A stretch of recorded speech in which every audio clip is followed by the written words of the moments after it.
আসসালামু আলাইকুম প্রিয় শিক্ষার্থীরা, আশা করি তোমরা ভালো আছো। সরস্বতী মহাবিদ্যালয় কর্তৃক জুম অনলাইন ক্লাসে আমি একাদশ দ্বাদশ শ্রেণীর সকল শিক্ষার্থীদেরকে শুভেচ্ছা ও স্বাগত জানাচ্ছি। প্রিয় শিক্ষার্থীরা, আমি প্রতি সপ্তাহে তোমাদেরকে একটি করে ভিডিও ক্লাস দেওয়ার চেষ্টা করছি এবং তাদের ধারাবাহিকতায় আজকের এই জুম অনলাইন ক্লাসে আশা করি প্রতিবারের নেই তোমরা এখনো সম্পৃক্ত আছো। তো এবারে আমি আমার পরিচয় দিয়ে নিচ্ছি।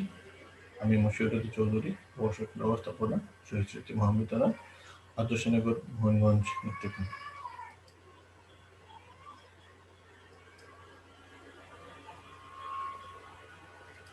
আজকের আলোচনার বিষয় হচ্ছে একাদশ দ্বাদশ শ্রেণীর জন্য বিষয় ব্যবসা সংগঠন ও ব্যবস্থাপনা প্রথম পত্র পঞ্চম অধ্যায় যৌথ মূলধনী ব্যবসা নিয়ে তোমাদের সাথে আমি কথা বলবো। আমি এর আগেও পঞ্চম অধ্যায় অর্থাৎ যৌথ মূলধনী ব্যবসার একটি ক্লাস অলরেডি তোমাদেরকে আমি দিয়ে দিয়েছি।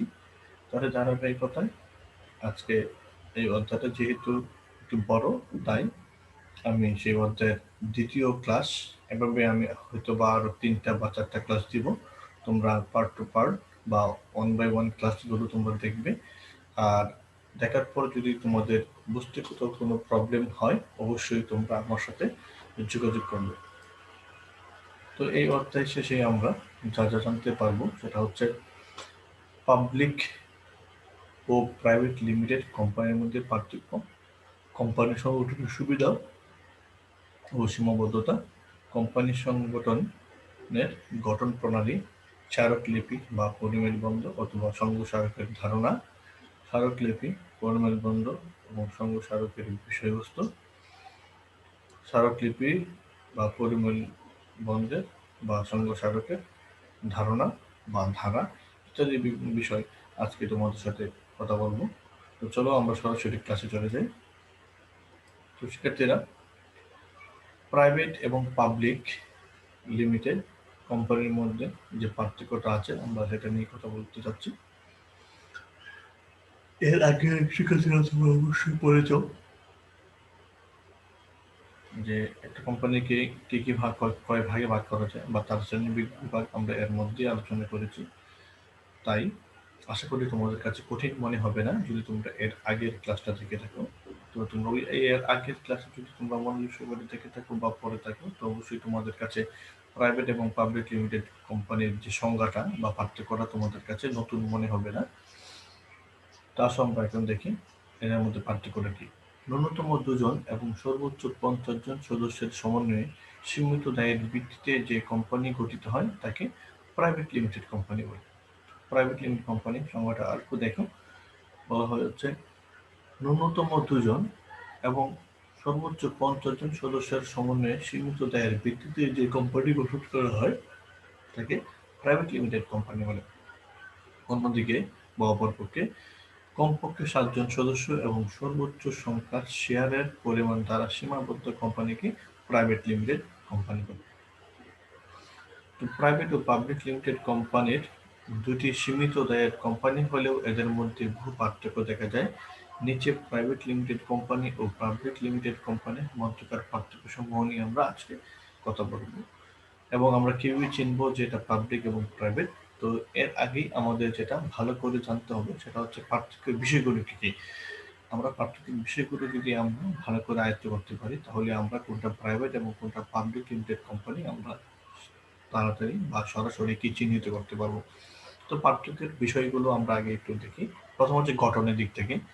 গঠনের দিক থেকে আমরা সংজ্ঞা অনুযায়ী যদি বিবেচনা করি, তাহলে গঠনের দিক থেকে সর্বনিম্ন 2 জন এবং সর্বোচ্চ 50 জন। আর পাবলিকের হবে সর্বনিম্ন 7 জন সদস্য এবং সর্বোচ্চ শেয়ার সংখ্যা দ্বারা সীমাবদ্ধ। তো আমরা একটু গঠনটির কথা বলি। প্রাইভেট লিমিটেড কোম্পানি গঠন করা তুলনামূলকভাবে সহজ এবং পাবলিক লিমিটেড কোম্পানি গঠন করা তুলনামূলকভাবে কঠিন। সদস্য সংখ্যার দিক থেকে আমরা প্রাইভেট লিমিটেড কোম্পানির সর্বনিম্ন সদস্য 2 জন এবং পাবলিক লিমিটেড কোম্পানির সর্বোচ্চ সদস্য সংখ্যা হবে শেয়ার সংখ্যা দ্বারা সীমাবদ্ধ এবং সর্বনিম্ন হবে 7 জন। নাম প্রাইভেট লিমিটেডের কোম্পানি নামের শেষে প্রাইভেট লিমিটেড কথাটি দুটি শব্দ যুক্ত হবে এবং পাবলিক লিমিটেড কোম্পানির সাথে শুধু লিমিটেড বা সংক্ষিপ্ত লি শব্দটি যোগ করতে হবে। প্রাইভেটের ক্ষেত্রে প্রাইভেট কোম্পানির ক্ষেত্রে প্রাইভেট কথাটি প্রাইভেট লিমিটেড কোম্পানি কথা লেখা থাকবে এবং পাবলিক ক্ষেত্রে শুধু লিমিটেড কোম্পানি নামটা লেখা থাকবে। মূলধন সদস্য সংখ্যা সীমিত হওয়ায় এর মূলধন তুলনামূলকভাবে কম। কার? Private limited. পাবলিকে আসি, পাবলিক যেহেতু সদস্য সংখ্যাও বেশি তো তাদের মূলধনের পরিমাণও বেশি। আয়তনের দিক থেকে প্রাইভেট লিমিটেড কোম্পানির আয়তন তুলনামূলক সহজ বা মাঝারি এবং পাবলিক লিমিটেড কোম্পানির আয়তন অবশ্যই প্রাইভেট লিমিটেড থেকে একটু হবে, বৃহত্তম প্রতিষ্ঠান হবে। শেয়ার ক্রয় ও ঋণপত্র বিক্রির ক্ষেত্রে এক্ষেত্রে জনসাধারণের উদ্দেশ্যে শেয়ার ও ঋণপত্র কেনার আহ্বান করতে পারে না। পাবলিক লিমিটেড কোম্পানি এক্ষেত্রে শেয়ার ও ঋণপত্র কেনার জন্য জনসাধারণের কাছে আহ্বান করতে পারে। শেয়ার হস্তান্তর প্রাইভেট লিমিটেড কোম্পানির ক্ষেত্রে শেয়ার অবাধে হস্তান্তরযোগ্য নয়, কিন্তু পাবলিক লিমিটেড কোম্পানির ক্ষেত্রে অবাধে হস্তান্তরযোগ্য, মানে অর্থাৎ মালিকানা পরিবর্তন হয়। কার্যারম্ভের এক্ষেত্রে প্রাইভেট লিমিটেড কোম্পানির ক্ষেত্রে কার্যারম্ভের অনুমতিপত্র বা নিবন্ধকের কাছ থেকে নিবন্ধনপত্র সংগ্রহ করে তার কার্যক্রম শুরু করতে পারে। আর প্রাইভেট লিমিটেড কোম্পানির ক্ষেত্রে নিবন্ধক অথবা কার্যারম্ভের অনুমতিপত্র নিয়ে কাজ শুরু করে। আর প্রাইভেট লিমিটেড ক্ষেত্রে হচ্ছে এটা, আর পাবলিকের ক্ষেত্রে হচ্ছে নিবন্ধনপত্র পাওয়ার পর আবার নিবন্ধকের কাছ থেকে কার্যারম্ভের অনুমতিপত্র সংগ্রহ করতে হয়। বিবরণপত্র প্রচার এক্ষেত্রে বিবরণপত্র প্রচার বা বিবরণপত্রের বিকল্প বিবৃতি প্রচার করতে হয় প্রাইভেটের ক্ষেত্রে। পাবলিকের ক্ষেত্রে বিবরণপত্র বা বিকল্প বিবরণপত্র করা বাধ্যতামূলক। এক্ষেত্রে প্রচার মানে বাধ্যতামূলক নয়, এক্ষেত্রে বাধ্যতামূলক। সরাসরি বুঝতে পারবো যে বিবরণপত্র প্রচার বা বিকল্প বিবরণপত্র প্রচার করা প্রাইভেটের ক্ষেত্রে বাধ্যতামূলক নয়, আর পাবলিকের ক্ষেত্রে অবশ্যই বাধ্যতামূলক। ন্যূনতম চাঁদা প্রাইভেট লিমিটেড কোম্পানির ক্ষেত্রে ন্যূনতম চাঁদা বা মূলধন সংগ্রহ করতে হয় না, কিন্তু পাবলিক লিমিটেড কোম্পানির ক্ষেত্রে কার্যারম্ভের অনুমতিপত্র পাওয়ার সাথে সাথেই অনুমতিপত্র পাওয়ার সাথে সাথেই বা শেয়ার বন্টনের জন্য ন্যূনতম মূলধন সংগ্রহ করতে হয়। যোগ্যতা সূচক শেয়ার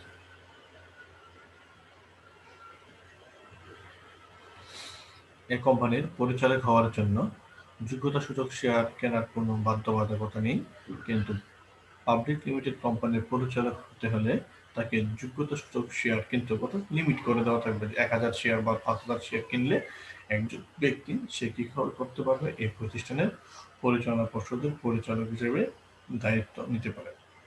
পরিচালক সংখ্যা প্রাইভেট লিমিটেড কোম্পানির ক্ষেত্রে ন্যূনতম 2 জন পরিচালক হলে চলে, কিন্তু পাবলিক লিমিটেড কোম্পানির ক্ষেত্রে কমপক্ষে 3 জন সদস্য দিয়ে এই কার্যক্রম পরিচালনা করতে হয়। বিধিবদ্ধ সভা ও প্রতিবেদন প্রাইভেট লিমিটেড কোম্পানির ক্ষেত্রে বিধিবদ্ধ সভা আহ্বান এবং উক্ত সভার প্রতিবেদন নিবন্ধকের কাছে দাখিল করা বাধ্যতামূলক নয়, কিন্তু পাবলিক লিমিটেড কোম্পানির ক্ষেত্রে কার্যারম্ভের অনুমতিপত্র পাওয়ার পর বিধিবদ্ধ সভার আহ্বান এবং নিবন্ধকের কাছ থেকে উক্ত সভার প্রতিবেদন দাখিল করা বাধ্যতামূলক। হিসাব নিরীক্ষণ প্রাইভেট লিমিটেড কোম্পানির ক্ষেত্রে হিসাব নিরীক্ষণের জন্য কোনো সনদপত্র বা সনদপ্রাপ্ত হিসাব নিরীক্ষণের প্রয়োজন হয় না। তাহলে ইচ্ছে করলে ওই পরিচালনা পর্ষদ এবং তাদের অভ্যন্তরীণ যে সদস্যবৃন্দ আছে তাদেরকে নিয়ে এই কোম্পানির হিসাব করতে পারে, কিন্তু পাবলিক লিমিটেড কোম্পানির ক্ষেত্রে সনদপ্রাপ্ত হিসাব নিরীক্ষক দিয়ে এর হিসাবসমূহ প্রতি বছর নিরীক্ষণ করানো বাধ্যতামূলক। পার্থক্যের বিষয়ের মধ্যে আরো কয়েকটা পার্থক্যের বিষয় হচ্ছে হিসাব বিবরণী দাখিল, বার্ষিক সাধারণ সভা, শেয়ার ওয়ারেন্ট এবং প্রবর্তকের সংখ্যা। তো শিক্ষার্থীরা আমি তোমাদেরকে আগেই বলে নিয়েছি যে প্রাইভেট এবং পাবলিক লিমিটেড কোম্পানির মধ্যে যদি পার্থক্য চিহ্নিত করতে চান তাহলে তোমাদের পার্থক্য কোন কোন বিষয়ের দিক দিয়ে তোমরা পার্থক্য করবে বা আলাদা করবে সেটা আগে আইডেন্টিফাই করে নিতে হবে। তো তোমাদের এই সুবিধার্থেই তোমাদের মেইন বই থেকেই এই পার্টগুলো তোমরা দেখে নিবে এবং না বুঝলে অবশ্যই আমার সাথে কি যোগাযোগ করবে। তো শিক্ষার্থীরা দেখো, তাই বলা যায় প্রাইভেট লিমিটেড কোম্পানি এবং পাবলিক লিমিটেড কোম্পানি নিবন্ধিত যৌথ মূলধনী ব্যবসায়ের দুটি ধরন। এদের মধ্যে উপরোক্ত পার্থক্যগুলো চিহ্নিত করা যায় বা দেখা যায় এরা নিজস্ব অর্থায়নে সক্রিয়তা বজায় রেখে কার্যক্রম পরিচালনা করে থাকে, তবে ব্যবসায়িক অগ্রগতির জন্য এই দুই ধরনের প্রতিষ্ঠানে কি খুবই জরুরি। এখন শিক্ষার্থীরা তোমাদের বইয়ের শেষে দেখতে পাবে প্রাইভেট লিমিটেড কোম্পানিকে পাবলিক লিমিটেড কোম্পানিতে কিভাবে রূপান্তর করা যায়। সেটা হচ্ছে তোমাদের বাড়ির কাজ, তোমরা সেটা ভালো করে পড়বে। না বুঝলে অবশ্যই আমার সাথে যোগাযোগ করতে হবে এবং করবে, আমি আশা করি। প্রশ্নটা হচ্ছে প্রাইভেট লিমিটেড কোম্পানিকে পাবলিক লিমিটেড কোম্পানিতে কিভাবে রূপান্তর করা যায়, এটা হচ্ছে তোমাদের বাড়ির কাজ। তো সেক্ষেত্রে এখন আমরা দেখব কোম্পানি সংগঠনের সুবিধা। Advantage of joint stock company. Company গঠন হলো আইনসৃষ্ট চিরন্তন অস্তিত্বের এক ধরনের সংগঠন। বৃহত্তম ব্যবসা সংগঠন হিসেবে সাধারণত কোম্পানি যে সুবিধাগুলো ভোগ করে থাকে তার উন্নত বেশি মূলধন, চিরন্তন অস্তিত্ব, আইনগত সত্তা, সীমিত দায়, গণতান্ত্রিক ব্যবস্থাপনা, সুদক্ষ পরিচালনা, বৃহদায়তন ব্যবসায়ের সুবিধা, শেয়ার হস্তান্তরযোগ্যতা, জনগণের আস্থা। বেশি মূলধন, সেটা হচ্ছে যৌথ মূলধনী কোম্পানির প্রধান সুবিধা হলো এর মূলধনের পর্যাপ্ততা, বেশি সংখ্যক সদস্য এবং অবাধে শেয়ার বিক্রির সুবিধা থাকায় কোম্পানির পক্ষে বেশি মূলধন সংগ্রহ করা সম্ভব হয়। এছাড়া প্রয়োজন বোধে ঋণপত্র বিক্রি করেও কোম্পানি তার প্রয়োজনীয় মূলধন সংগ্রহ করতে পারে। চিরন্তন অস্তিত্ব। কোম্পানি আইন কোম্পানি সংগঠনকে চিরন্তন অস্তিত্বের অধিকারী করেছে। আইনস্বীকৃত কৃত্রিম ব্যক্তি বলে বিবেচিত হওয়ায় কোম্পানির সকল সদস্য বা শেয়ার মালিকদের মৃত্যু বা অব্যাহতিতে এর বিলুপ্তি হয় না। কোম্পানি আইনের বিধান অনুযায়ী বিলুপ্তন করা হলেই কেবল কোম্পানির অস্তিত্বের পরিসমাপ্তি করে। আইনগত সত্তা।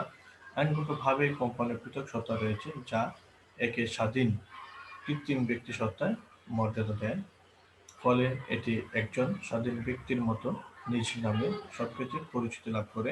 এছাড়া তৃতীয় পক্ষের সাথে যে কোনো আইনানুগ চুক্তি করতে পারে।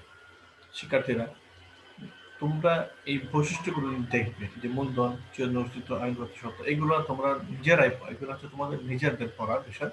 আমি আসলে যদি তোমাদের এগুলো পড়ে দিই তোমরা হয়তো তোমাদের কাছে বিরক্ত লাগে, তোমরা একটু নিজেরাই মনোযোগ সহকারে পড়বে। আর কোনো হেডিং বা কোনো তা যদি বুঝতে সমস্যা হয় অবশ্যই তোমরা আমার সাথে কি যোগাযোগ করবে। এবং আরো কিছু সুবিধা রয়েছে, সীমিত ঝুঁকি, ঋণের সুবিধা, কর্মসংস্থানের সুযোগ, সম্প্রসারণের সুযোগ, গবেষণা ও উন্নয়ন, আধুনিক কলা কৌশলের ব্যবহার, সঞ্চয়ে উৎসাহ, প্রচারগত সুবিধা, আকর্ষণীয় বিনিয়োগ ক্ষেত্র এবং সামাজিক কল্যাণ ইত্যাদি বিষয়গুলি হচ্ছে কোম্পানি গঠনের একটা সুবিধা। আমরা এবার আলোচনা করব কোম্পানি সংগঠনের কিছু অসুবিধাও রয়েছে। কোম্পানি সংগঠনের মাধ্যমে ব্যক্তি পর্যায় থেকে জাতীয় ও আন্তর্জাতিক পরিসরে অনেক সুবিধা পাওয়া যায়, তবে কোম্পানির সুবিধার পাশাপাশি কিছু সীমাবদ্ধতা ও অসুবিধাও রয়েছে। এর সীমাবদ্ধতা বা অসুবিধাগুলো নিচে উল্লেখ করা হচ্ছে। একটা হচ্ছে জটিল গঠন প্রণালী, সিদ্ধান্ত নিতে বিলম্ব মানে দেরি হয়, পরিচালনায় জটিলতা, পরিচালন ব্যয়ের আধিক্য, গোপনীয়তার অভাব, যেটা লোকের বেশি লোকের সমাজ, গোপনীয়তার অভাব, মালিকানা থেকে ব্যবস্থাপনার ভিন্নতা, স্বজনপ্রীতি, একচেটিয়া ব্যবসায় প্রবণতা, করের আধিক্য এবং আইনের কড়াকড়ি। শিক্ষার্থীরা, তোমরা এই সীমাবদ্ধের যে কয়েকটা পয়েন্ট আছে তোমরা ভালো করে পড়বে। যদি তোমাদের বুঝতে প্রবলেম হয় অবশ্যই আমার সাথে যোগাযোগ করবে। আমি অন্যান্য অধ্যায়ের বস্তুগুলো পড়ে দিয়েছি, কিন্তু পরবর্তীতে আমার কাছে মনে হয়েছে যে তোমরা আমার আলোচনাটা যে তোমরা যদি একটু পড়ো তো তোমাদের কাছে আর একটু ভালো লাগবে। আর না হয় আমি পড়ে দিলে শুধু আমার পড়ার উপরে থাকবে, তোমার নিজেরা পড়তে চাইবে না। তাই আশা করি তোমরা নিজেরা একটু পড়বে। পড়ে নেওয়ার পর যদি না বুঝতে পারো কোনো পয়েন্ট সম্পর্কিত, অবশ্যই আমাকে তোমরা নক করবে। এবারে আমরা কথা বলবো কোম্পানি সংগঠনের গঠন প্রণালী নিয়ে। কোম্পানি গঠন বলতে মূলত কোম্পানি আইনের অধীনে নির্ধারিত প্রক্রিয়ায় কোম্পানির নিবন্ধন করাকে বোঝায়। বাংলাদেশে 1994 সালের 1 ডিসেম্বর হতে কার্যকরী কোম্পানি আইনের বিধান অনুযায়ী কোম্পানি গঠিত হয়ে থাকে। কোম্পানি গঠন প্রণালীতে প্রধানত 4টি ধারাবাহিক পর্যায় সম্পন্ন হয়। এক হচ্ছে উদ্যোগ গ্রহণ করতে হবে, দলিলপত্র প্রণয়ন করতে হবে, নিবন্ধন পত্র সংগ্রহ করতে হবে এবং কার্যারম্ভের অনুমতি পত্র সংগ্রহ। আমরা যে কোম্পানির প্রথম গঠন করতে যাবো তার সেদিন আমরা উদ্যোগ নিতে হবে। তারপর আমরা আইনানুগভাবে কিছু দলিলপত্র সংগ্রহ করব। তারপরে দলিলপত্র সংগ্রহ করে বা প্রয়োজনীয় কাগজপত্র সংগ্রহ করে আমরা নিবন্ধন অফিসে যাব রেজিস্ট্রেশন করার জন্য। তার পরবর্তী কার্যক্রমগুলো আমরা ওই নিবন্ধন অফিস থেকে আমরা কার্য শুরু করতে পারি, তার জন্য আমরা থেকে অনুমতিপত্র সংগ্রহ করব। তো উদ্যোগ গ্রহণ পর্যায়, এ পর্যায়ে কোম্পানি গঠনে আগ্রহী ব্যক্তিরা ব্যবসার ধরন, মূলধন, প্রযুক্তি, সম্ভাবনা প্রভৃতি বিষয় বিবেচনা করে। যে সকল ব্যক্তি প্রাথমিক পর্যায়ে কোম্পানি গঠনের উদ্যোগ নেন তাদের বলা হয় উদ্যোক্তা বা প্রবর্তক বা প্রমোটর। এক্ষেত্রে প্রাইভেট লিমিটেড কোম্পানির ক্ষেত্রে কমপক্ষে 2 জন এবং পাবলিক লিমিটেড কোম্পানির ক্ষেত্রে সর্বনিম্ন 7 জন ব্যক্তিকে উদ্যোগ নিতে হয়। কোম্পানির সম্ভাব্য নাম, ধরন, মূলধনের পরিমাণ, মূলধন সংগ্রহের উপায়, কার্যক্ষেত্র প্রভৃতি বিষয়ে তারা সিদ্ধান্ত নেন। উদ্যোগ নেওয়ার পর্যায়ে নিচের কাজগুলো সম্পাদন করতে হয় হচ্ছে ব্যবসার ক্ষেত্র চিহ্নিত করবে, মানে কোন জায়গায় বা কোন এলাকায় সেটা করবে, সম্ভাব্যতা যাচাই, প্রকল্প অনুমোদন, ব্যবসায়িক পরিকল্পনা তৈরি, আর্থিক পরিকল্পনা বা বাজেট তৈরি, নাম নির্বাচন বা স্থির করা, নামের ছাড়পত্র সংগ্রহ প্রভৃতি। দলিলপত্র প্রণয়ন, এ পর্যায়ে কোম্পানির উদ্যোক্তা বা পরিচালকগণ স্মারকলিপি এবং পরিমেল নিয়মাবলী নামে কোম্পানির দুটি গুরুত্বপূর্ণ দলিল তৈরি করেন। স্মারকলিপি কাকে বলে? স্মারকলিপিকে কোম্পানির মূল দলিল বা সনদ বা সংবিধান বলা হয়। এতে কোম্পানির গুরুত্বপূর্ণ বিষয় যেমন কোম্পানির নাম, নিবন্ধিত কার্যালয়ের ঠিকানা, উদ্দেশ্য, মূলধনের পরিমাণ, শেয়ার মালিকের দায় এবং সীমিত এই 6টি বিষয় লিপিবদ্ধ করা হয়। পরিমেল নিয়মাবলী, পরিমেল নিয়মাবলী কোম্পানির দ্বিতীয় গুরুত্বপূর্ণ দলিল। পরিমেল নিয়মাবলীতে কোম্পানির অভ্যন্তরীণ পরিচালনা সংক্রান্ত প্রয়োজনীয় সব বিষয় লিপিবদ্ধ থাকে। তবে কোনো পাবলিক লিমিটেড কোম্পানির উদ্যোক্তাগণ পরিমেল নিয়মাবলী নিজেরা নতুনভাবে তৈরি না করে কোম্পানি আইনে বর্ণিত তফসিল 1-কে তাদের পরিমেল নিয়মাবলী হিসেবে নিতে পারেন, তবে উদ্যোক্তাদের এ মর্মে ঘোষণাপত্র দিতে হবে। নিবন্ধন পত্র সংগ্রহ পর্যায়, দলিল প্রস্তুতের পর কোম্পানির নিবন্ধনের জন্য নির্ধারিত স্ট্যাম্প ও ফি এবং নিম্নোক্ত দলিলসমূহ আবেদনপত্রের সাথে সংযুক্ত করতে হবে বা জমা দিতে হচ্ছে।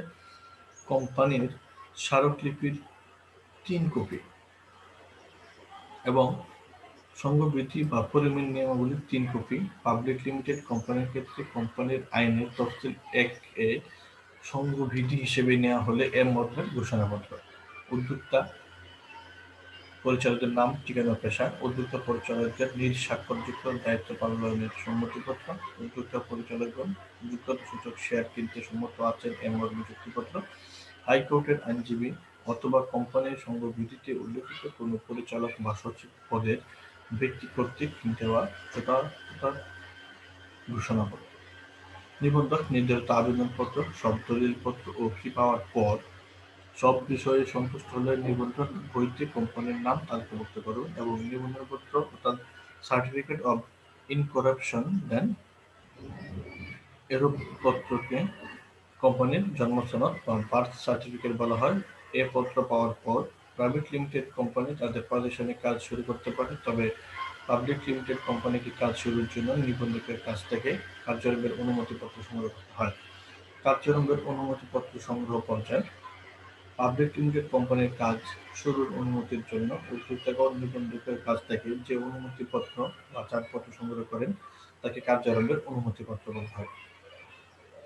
এক্ষেত্রে প্রবর্তকগণের কাজ হলো মূলধন সংগ্রহ করা, তাই বিবরণপত্র তৈরি করে তা প্রচারের মাধ্যমে প্রবর্তকগণ শেয়ার বিক্রির চেষ্টা করেন অথবা পরিচিত জনদের কাছে শেয়ার বিক্রি করে মূলধন সংগ্রহ করেন। এই মূলধন ন্যূনতম মূলধন নামে পরিচিত।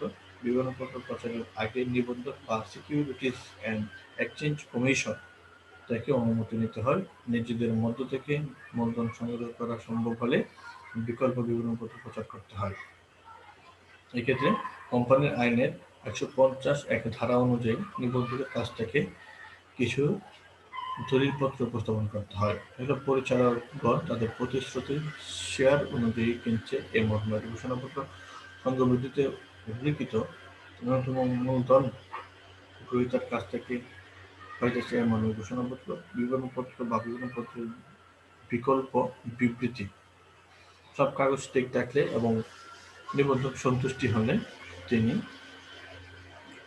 পাবলিক লিমিটেড কোম্পানিকে কার্যারম্ভের অনুমতি দেন। পাবলিক লিমিটেড কোম্পানি ব্যবসায়িক কার্যক্রম শুরু করতে পারে। এক্ষেত্রে প্রবর্তকগণ নবগঠিত কোম্পানির যাবতীয় বিষয়গুলো ঠিক করে দেয়। তো এবারে আমরা কথা বলবো স্মারকলিপি, পরিমেয় বন্ধ এবং সংঘ স্মারকের ধারণা। স্মারকলিপি হলো কোম্পানির মূল দলিল, গঠনতন্ত্র, সনদ বা সংবিধান। যে দলিলে কোম্পানির যৌথমূলধনী কোম্পানির নাম, ঠিকানা, উদ্দেশ্য, দায়, মূলধন ও সম্মতি বিষয় লিপিবদ্ধ থাকে তাকে সংঘ স্মারক বা পরিমেয় বন্ধ বলা হয়। সংঘ স্মারক বা স্মারকলিপি ছাড়া কোম্পানি গঠন করা যায় না, তাই একে কোম্পানির গঠনতন্ত্র বলা হয়। এটি কোম্পানির কাজের সীমা নির্ধারণ করে, এর বাইরে কোম্পানি কোনো কাজ করতে পারে না। লর্ড কেয়ার্নসের মতে, "The memorandum of association of a company is its charter and defines the limit of the power of the company established under this act." অর্থাৎ স্মারকলিপি হলো কোম্পানির সনদ যা কোম্পানির আইন অনুযায়ী গঠিত কোম্পানির ক্ষমতার সীমা নির্ধারণ করে। সেক্ষেত্রে তোমরা এখান থেকে যে কোনো দুটো সংখ্যা ভালো করে মুখস্থ করে নেবে, কারণ 2 নম্বরের জন্য এই প্রশ্নগুলো প্রায় সময় আসে। তো আশা করি তোমরা সেটা একটু গুরুত্ব দিয়ে পড়বে। তো উপরের আলোচনা ও সংজ্ঞা থেকে স্মারকলিপি সম্পর্কে কিছু ধারণা নেওয়া যেতে পারে। স্মারকলিপি হচ্ছে কোম্পানির মূল সনদ, একটি কোম্পানির সংবিধান বা দলিল বলা হয়। এর ভিত্তিতে কোম্পানির সাথে শেয়ার বিক্রয়ের কার্যক্রম নির্ধারিত হয়। স্মারকলিপি কোম্পানির কাজের সীমা নির্ধারণ করে। স্মারকলিপিতে উল্লেখ নেই এমন কোনো কাজ কোম্পানি করতে পারবে না। অতএব যে দলিলে কোম্পানির মৌলিক বিষয়গুলি অর্থাৎ কোম্পানির নাম, ঠিকানা, উদ্দেশ্য, দায়, মূলধন, সম্মতি সংক্ষেপে লিপিবদ্ধ থাকে তাকে স্মারকলিপি বা পরিমেয় বন্ধ বলা হয়। স্মারকলিপি বা পরিমেয় বন্ধ বা সংঘ স্মারক। সংঘ স্মারকের এটা হচ্ছে ধারা। কি কি ধারায় সংঘ স্মারক বা পরিমেয় বন্ধ, যেহেতু একটা কোম্পানির দলিল, কি কি ধারায় সেটা গঠন করতে হবে সেই ধারা নিয়ে আমরা কথা বলবো। স্মারকলিপি হলো যৌথমূলধনী সংগঠনের মূল দলিল, সনদ বা সংবিধান। এতে কোম্পানির মৌলিক বিষয়সমূহ সংক্ষেপে লিপিবদ্ধ থাকে। বাংলাদেশে প্রচলিত 1994 সালের কোম্পানি আইনের 6 ধারার বর্ণনা অনুযায়ী শেয়ার দিয়ে সীমিত দায় সম্পন্ন প্রাইভেট ও পাবলিক লিমিটেড কোম্পানির স্মারকলিপিতে নিম্নোক্ত ধারা বা বিষয়সমূহের উল্লেখ থাকতে হয়। একটা হচ্ছে নামধারা। নামধারা হচ্ছে এ ধারায় কোম্পানির নাম উল্লেখ থাকে। আইনের 11 ধারা অনুযায়ী প্রচলিত কোনো ব্যক্তি বা কোনো কোম্পানির নাম বা প্রচলিত কোনো কোম্পানির সাথে সাদৃশ্যপূর্ণ নামে অর্থাৎ একই নামে রাখা যাবে না। সরকারের লিখিত অনুমতি ছাড়া সরকারের নিষিদ্ধ কোনো নাম ব্যবহার করা যাবে না। জাতিসংঘের অনুমতি ছাড়া জাতিসংঘ বা এর কোনো অঙ্গ সংগঠনের সাথে সম্পৃক্ত অনুমতি হয় এমন ব্যক্তির নাম রাখা যাবে না। পাবলিক লিমিটেড কোম্পানির নামের শেষে লিমিটেড কথাটি উল্লেখ থাকতে হবে। প্রাইভেট লিমিটেড কোম্পানির সদস্য প্রাইভেট লিমিটেড কথাটি উল্লেখ থাকতে হবে। উদ্দেশ্য ধারা, এতে কোম্পানির মূল উদ্দেশ্যগুলি বর্ণিত থাকে, অর্থাৎ কোম্পানি কোন ধরনের ব্যবসার সাথে জড়িত থাকবে তা এই ধারায় উল্লেখ থাকে। ভবিষ্যতে কোম্পানি যেসব ব্যবসার কার্যক্রমের সাথে জড়িত হতে পারে তাও এক্ষেত্রে উল্লেখ করতে হবে। এ ধারা কোম্পানির কাজের ক্ষমতার সীমা ও কর্মক্ষমতার নকশা নির্দেশ করে। এতে বর্ণিত উদ্দেশ্যের বাইরে কোম্পানি আইনত কোনো কাজ করতে পারে না। অবস্থান ও ঠিকানা ধারা কোম্পানির নির্ধারিত কার্যালয় কোথায় হবে এবং কোন কোন এলাকা বা সীমার মধ্যে শাখা স্থাপন করতে হবে তা ঠিকানা সহ এ ধারায় উল্লেখ থাকে।